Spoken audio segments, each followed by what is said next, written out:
तो मैं मजदूर दे, तुम क्या दोगी? वो बेचारी वहाँ से चली गई।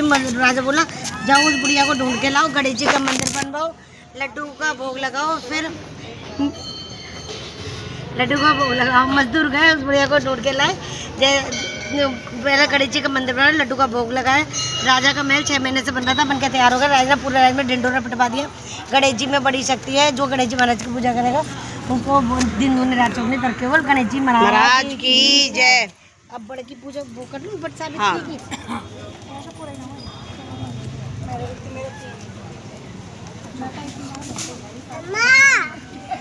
शिव पार्वती जी, शिव जी महाराज अपनी प्रजा का पालन करने के लिए कैलाश पर्वत। शिव पार्वती महारानी बोली, शिव महाराज आगे बोली हाँ आपके घर 1-2 जी भूखे प्यासे पार्वती महारानी अपने घर में बंद करे। शिव महाराज लौट के पार्वती महाराज कराए महाराज पालन। शिव जी महाराज बोले हाँ महारानी 2 जीव आपके घर में भूखे प्यासे। बहन मेरी आवाज़ तो वैसी तेज है। भूखे प्यासे बने तो खोल के देखते कहते खोल के देखा, चीचे के मुंह में चावल और बछड़े के मुंह में हरी हरी घास। वो कहते वाह शिव जी महाराज वाह, आपकी महिमा अपरंपार जिसे कोई नहीं जान सकता। शिव जी महाराज का जोड़ा कभी ना तोड़ा। बोल शिव जी महाराज पार्वती महारानी की जय। कौन सी है वो है ना, कौन सा महीना है ये?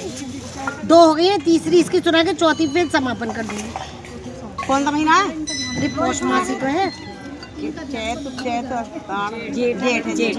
का है। नारी होगी बहन मेरे पास। चलो जेठ की 23 मरसा खाओ, सब यूट्यूब पे मिलेगी ये रही। भद्र देश के राजा अश्वती की पत्नी सहित संतान के लिए सावित्री देवी का विधिपूर्वक व्रत तथा पूजन करके पुत्री होने का वर प्राप्त किया। समूह संपन्न देवी कथा तो आगे है, यही है चलो यही है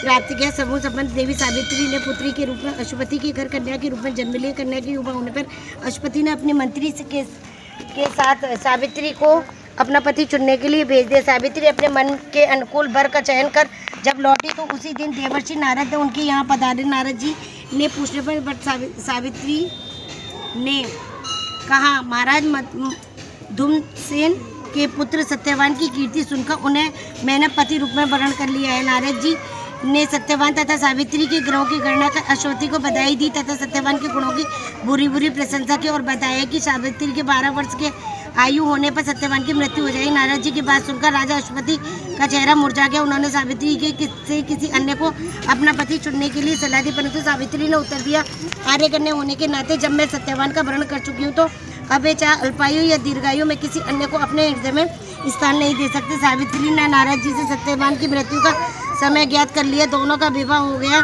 सावित्री अपने ससुर परिवार के साथ जंगल में रहने लगी। नारद जी द्वारा बताए हुए दिन से 3 दिन पूर्व से ही सावित्री ने उपवास शुरू कर दिया। नारद द्वारा निश्चित तिथि को जब सत्यवान लकड़ी काटने के लिए चला तो सास ससुर की आज्ञा लेकर वे भी सत्यवान के साथ चल दी। सत्यवान वन में पहुंचकर लकड़ी काटने के लिए वृक्ष पर चढ़ा। वृक्ष पर चढ़ने के बाद उसके सिर में भयंकर पीड़ा होने लगी। वह नीचे उतरा। सावित्री उसे बड़ के पेड़ के नीचे लिटाकर उसका सिर अपनी जांघ पर रख दिया। देखते ही देखते यमराज ने ब्रह्मा के विधान के रूप सेवा रेखा सावित्री के सामने स्पष्ट की और सत्यवान के प्राणों को लेकर चल दिए। कहीं ऐसा भी उल्लेख मिलता है कि बट वृक्ष के नीचे लेटे सत्यवान को सात ने डस लिया। सावित्री सत्यवान को बट वृक्ष के नीचे ही लिटाकर यमराज के पीछे पीछे चलती। पीछे आती हुई सावित्री को यमराज ने उसे लौट जाने का आदेश दिया, पर वह बोली महाराज यहाँ पति वही पति, यही धर्म है, यही मर्यादा। सावित्री की धर्म निष्ठा से प्रसन्न होकर यमराज बोले पति के प्राणों के अतिरिक्त कुछ भी मांग लो। सावित्री ने यमराज से सास ससुर की आंखों की ज्योति और दीर्घायु मांगी। यमराज तथास्तु कहकर आगे बढ़ गए। सावित्री भी यमराज के पीछा करती रही। यमराज ने अपने पीछे आती सावित्री से फिर वापस लौटने को कहा तो सावित्री बोली पति के बिना नारी के जीवन की कोई सार्थकता नहीं है। यमराज ने सावित्री के पति व्रत से धर्म खुश होकर पुनः वरदान मांगने के लिए इस बार उसने अपने ससुर का राज्य वापस दिलाने का प्रार्थना की तथा अस्तु कहकर यमराज आगे चल दिए।